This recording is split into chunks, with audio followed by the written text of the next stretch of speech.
तो welcome back guys, welcome back to MS academy YouTube channel, जिसमें हम कर रहे थे क्लास 11th की बायोलॉजी का chapter number 9, originally in book chapter number 10 cell cycle and cell division, जिसका हम ऑलरेडी इंट्रोडक्शन देख चुके हैं, डिफरेंट फेजेस ऑफ प्रोफेज देख चुके हैं, माइटोसिस या माइटोटिक डिवीजन देख चुके हैं। अब एक चीज बची है बस, मियोसिस या मियोटिक डिवीजन, जिसके दो पार्ट होते हैं, मियोसिस 1 एंड मियोसिस 2। तो मियोसिस 1 एंड 2, जो मियोसिस है उसका सिग्निफिकेंस क्या है वो आप पहले लिख लो, मैं पहले बता देता हूँ। मियोसिस शो करता है जेनेटिक वेरिएशन, और उसी से एक चीज मेरे को याद आई जेनेटिक वेरिएशन से, कि लास्ट टाइम जो हमने माइटोटिक करा उसमें थोड़ा सा एंड में गड़बड़ हो गई हमसे, तो गड़बड़ को जरा सुधार देते हैं। ये एन और 2C बताने में थोड़ी सी हमसे दिक्कत हुई है, तो जरा उस दिक्कत को ठीक कर लेते हैं, उस दिक्कत को ठीक कर लेते हैं। ये वाला बॉक्स जरा दोबारा बनाते हैं, ये वाला बॉक्स जरा दोबारा बनाते हैं, ठीक है। ये टीलोफेस, तो थोड़ा सा इसको सुधारते हैं, टीलोफेस को थोड़ा सा सही करते हैं। आओ जरा वापस से, ये है टीलोफेस का बॉक्स। और जो इसमें ये होते थे ये अलग अलग ही रहेंगे, ये एक साथ नहीं आएंगे, ठीक है। ये इसमें अलग रहेगा और ये भी इसमें अलग रहेगा। रुको, ये यहाँ अलग रहेगा, ये यहाँ अलग रहेगा, और इनके जो क्रोमैटिड्स हैं वो भी अलग अलग ही रहेंगे, वो भी अलग अलग ही रहेंगे, अलग अलग रहेंगे। और सेल यहाँ से बीच से डिवाइड होने वाला है, कट होने वाला है, और इनके अराउंड वो जो सर्कल है वो वापस बनेगा, न्यूक्लियर मेम्ब्रेन वापस बनेगी, सारे ऑर्गेनल्स भी वापस आएंगे, वापस आएंगे, और ये दो डिफरेंट सेल में टूट जाएगा, इनके ऑर्गेनल्स भी वापस आ गए, ठीक है। अब जरा ये क्या देखो, अब वापस इसकी प्लॉइडी और ये चेक करते हैं। इधर देखो, एक में 2n था और इधर भी 2n है, इधर भी 2n तो है, 1n 2n, तो 2n। और एक में देखो, यहाँ 1 2 3 4 थे, यहाँ 1 2, यहाँ है 2C। तो यहाँ देखो प्लॉइडी जो है वो सेम है, ठीक है। Amount of DNA half but ploidy same, तो बस ये अंतर था। Amount of DNA half, amount of DNA is half but ploidy same, but ploidy same, ploidy same रहती है, प्लॉइडी सेम रहती है। चलो स्टार्ट करते हैं, स्टार्ट करते हैं मियोसिस वन को, स्टार्ट करते हैं मियोसिस वन को। स्टार्टिंग बिल्कुल वैसी ही होएगी, कैसे कैसे, ये एक सर्कल, ये क्रोमैटिड, ये सेल ऑर्गेनल्स, ये है अर्ली प्रोफेज। अब तो सब समझ में आ जाएगा, फास्ट पेज पे एकदम चलाते हैं और खत्म करते हैं, ठीक है। फास्ट पेज पे चला के एकदम खत्म करेंगे। ये क्या था, ये है हमारा लेट प्रोफेज, ये हमारा लेट प्रोफेज, जिसमें कि हमारे पास as it is same 2n और 4C की फॉर्म में, 2n और 4C की फॉर्म में क्रोमैटिड्स या क्रोमोसोम का अरेंजमेंट देखने को मिलता है, 2n और 4C की फॉर्म में, 2n 4C। आओ जरा वापस से बढ़ते हैं आगे, वापस से बढ़ते हैं। इसके बाद क्या आता है, यह भी सबको पता है, अभी अभी तो देख कर आए हो। मेटाफेज आता है सर, मेटाफेज। मेटाफेज में क्या होता है सर, मेटाफेज में क्या होता है सर, मेटाफेज में क्या होता है सर, मेटाफेज में ये देखो, मेटाफेजिक प्लेट बनती है, मेटाफेजिक प्लेट बनती है। तो आओ जरा मेटाफेजिक प्लेट बना दो बीच में एकदम। अब तो इसे लिखने की जरूरत नहीं ना, मेटाफिजिक प्लेट है ये। और ये दोनों वापस से कहाँ अटैच होंगे सर, ये दोनों अटैच होंगे वापस से यहाँ बीच में, मेटाफिजिक प्लेट से अलाइन होके, जिसमें से एक हिस्सा ऊपर, एक हिस्सा नीचे, एक हिस्सा ऊपर, एक हिस्सा नीचे, एक हिस्सा ऊपर, एक हिस्सा नीचे, एक हिस्सा नीचे, एक हिस्सा ऊपर, ऐसे अटैच होंगे। और सर जी एक और चीज होगी, यहाँ बीच में ना स्पिंडल अटैच हो जाएगा, जो स्पिंडल फाइबर रिलीज करेगा, जो इससे जुड़ेगा, जो इससे जुड़ेगा, जो इससे जुड़ेगा, जो इससे जुड़ेगा। एज इट इज सेम है सर, ये तो पहले भी पढ़ लिया था, है ना। अब देखो चेंज, अब देखो चेंज, चेंज है भाई, चेंज है। चेंज क्या है कि ये क्या करते हैं, इनको बीच से नहीं तोड़ते। मियोसिस वन में ये ऐसे नहीं टूटते, ये पूरा का पूरा एक खींच लेगा और दूसरे वाला एक खींच लेगा, ये एक खींच लेगा, ये एक खींच लेगा, ये दोनों में से एक ये ऐसे खींच लेगा और एक यहां से ऊपर खींच लेगा। तो अब जरा देखो, अब जरा देखो, वापस से ब्लू कलर यहाँ एकदम सेंटर में बनाते हैं। और जो ये है, जो ये है, एक पूरा ऊपर चला जाता है, एक पूरा ऊपर चला जाता है और एक पूरा नीचे आ जाता है, एक पूरा नीचे आ जाता है, एक पूरा नीचे आ गया, एक पूरा ऊपर चला गया। ये पिंक नहीं दिख रहा होगा बीच में, पिंक जरा थोड़ा सा डार्क कर देते हैं, अब दिख जाएगा। तो अब देखो ये पूरा का पूरा ऊपर चला गया और एक पूरा का पूरा नीचे आ गया, ठीक है, एक पूरा का पूरा नीचे आ गया। अभी और ऊपर खींचेगा और एकदम लास्ट फेज में देखो क्या बचेगा, एकदम लास्ट फेज में देखो क्या बचेगा।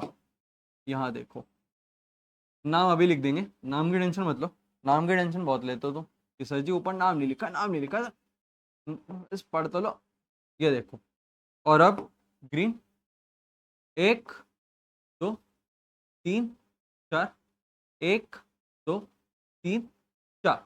और अब जरा, अब जरा, अब जरा यहाँ पर्पस से दिखा देते हैं कि यहाँ से अब सेल कट होने वाला है, साइटोकाइनेसिस होने वाली है। ये होती है जो ये अभी तक चल रही है, होता है कैरियोकाइनेसिस। कैरियोकाइनेसिस मतलब डिवीजन ऑफ न्यूक्लियस या इनसाइड मटेरियल ऑफ न्यूक्लियस। और अब ये साइटोकाइनेसिस यानी डिवीजन ऑफ साइटोप्लाज्म। इसमें सेल का साइटोप्लाज्म दो हिस्सों में टूट जाता है, इसमें सेल का साइटोप्लाज्म दो हिस्सों में टूट जाता है। अब जरा देखो यहाँ जो थी प्लॉइडी 2n थी, 2n थी, इधर एक में देखें, अगर इसमें देखें अगर हम नीचे वाले में, तो इसमें एक में n है कॉप्ला कॉमा, यहाँ 4 सीधा 1 2 3 4, यहाँ 1 2, यहाँ है 2c, n और 2c, n और 2c। अब आओ चलो नाम लिख देते हैं, prophase, metaphase, anaphase, telophase, telophase. अब इनके नीचे जो लिखना है वो तो आप ऑलरेडी जानते हो, वो तो आप ऑलरेडी जानते हो। अगर आपने माइटोटिक डिवीजन को अच्छे से जान लिया तो आप इनके नीचे क्या लिखना है वो तो आप जानते ही होगे, और आप लिख भी सकते हो, खुद आप लिख भी सकते हो। इसमें क्या हो सकता है, chromosome material inside the nucleus, sorry chromatin material inside the nucleus condense to form a chromosome and cell organelles disappeared. वहां सेल ऑर्गेनेल्स भी रीअपीयर्ड हो जाते हैं, और वहां सेल ऑर्गेनेल्स भी अपीयर्ड हो जाते हैं, और न्यूक्लियर मेम्ब्रेन भी वापस आ जाती है, न्यूक्लियर मेम्ब्रेन भी वापस आ जाती है। अब चलो, अब एक काम करते हैं, एक काम करते हैं, इस एक सेल को उठा लेते हैं। थोड़ा लाइट कलर लेना चाहिए था, मैंने डार्क लिया, सॉरी। हाँ, इस एक सेल को उठा लेते हैं और इसको वापस से डिवीजन में लेके जाते हैं, इसको वापस से डिवीजन में लेके जाते हैं मियोसिस 2 के टाइम, मियोसिस 2 के टाइम। तो आओ जरा, मियोसिस 2 के लिए वापस से हमने डब्बा बनाया, वापस से हमने डब्बा बनाया प्रोफेज का, और प्रोफेज के डब्बे में क्या था, एन और 2c था, एन और 2c था। तो आओ यहाँ देखो, यहाँ एन और यहाँ 2c, 2c, एन और 2c, ठीक है। और वापस से इसके साथ क्या है, वापस से इसके साथ क्या है, इसके साथ यहाँ सेल ऑर्गेनेल्स भी प्रेजेंट है, और इसके अराउंड एक मेम्ब्रेन प्रेजेंट है, न्यूक्लियर मेम्ब्रेन, ठीक है। ये है अर्ली, ये अर्ली प्रोफेज। आओ जरा, लेट में क्या होगा, लेट में क्या होगा, ये गायब हो जाएगी, सीधी सी बात है सर। और प्रोफेज का थोड़ा छोटा डब्बा बना रहे क्योंकि सिर्फ बीच में हमें यही क्रोमेटिड ही देखना है, जो कि एन और 2c की फॉर्म में होने वाला है, एन और 2c की फॉर्म में होने वाला है, वापस से 2c, ठीक है। आओ जरा इधर लिखो n comma 2c, n comma 2c लिखा। अब आगे क्या है सर जी, सबको पता है मेटाफेज आने वाला है, जिसमें मेटाफिजिक प्लेट होती है, जिसको साइंटिस्ट जो यूज करते हैं वेल नोन स्टडी के लिए, किसकी, उनके क्रोमोसोम के स्ट्रक्चर की, क्रोमोसोम के स्ट्रक्चर की वेल नोन स्टडी के लिए वो मेटाफेज ही लेते हैं, मेटाफेज ही लेते हैं, ठीक है।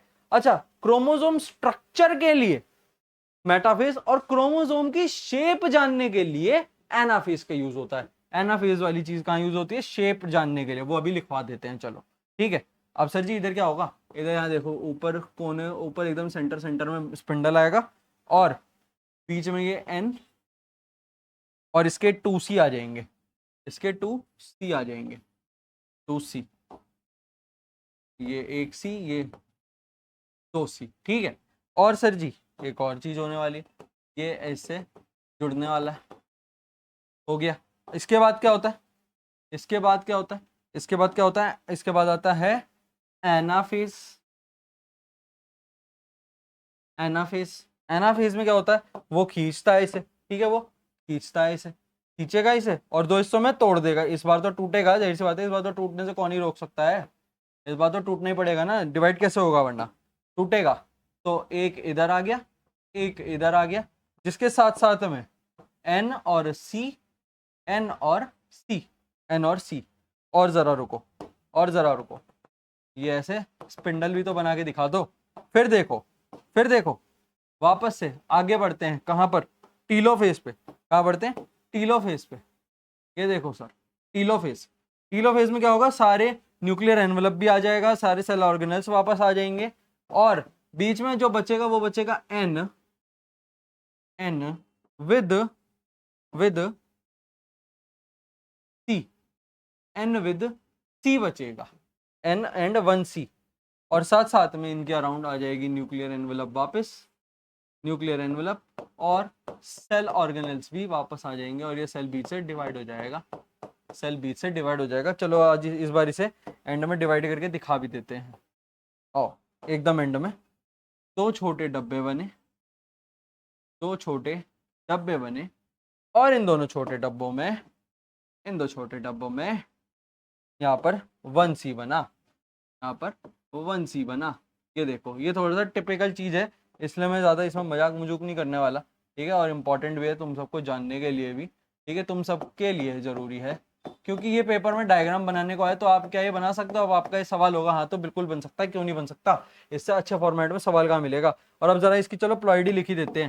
यहाँ देखो एन, वहां क्या था N, ploidy remain same but chromosome amount of DNA gets halved, जो कि एन और 1C रह गया, एन और 1C रह गया, वरना पहले एन और 2C था एक ही सेल में। और इससे पहले वाले में क्या था, मियोसिस 1 में 2N 4C, एन और 2C, तो यहाँ क्या था 2N से N हो गया, 4C से ये amount, amount of DNA and ploidy, amount of DNA and ploidy gets halved, gets halved, ठीक है, gets halved, both gets halved. और जरा इधर देखो, इधर देखो, amount remain same, oh sorry, ploidy remain same, ploidy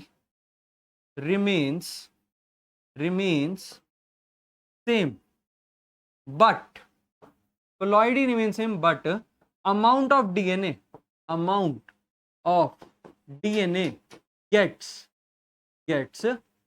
half, amount of DNA यहाँ 2C से 1C रह गया, और बाकी और प्लॉइडी जो है वो सेम रही। और इसी के साथ हमारा ये वाला जो चैप्टर है उसमें हमने प्रॉपर्ली सारी चीजों को जान लिया, प्रॉपर्ली सारी चीजों को जान लिया, और ये वाला चैप्टर हमारा डन हो गया। नेक्स्ट टाइम हम स्टार्ट करेंगे चैप्टर नंबर 10, और ओरिजिनली एनसीईआरटी के हिसाब से chapter number 9 biomolecules. Thank you so much.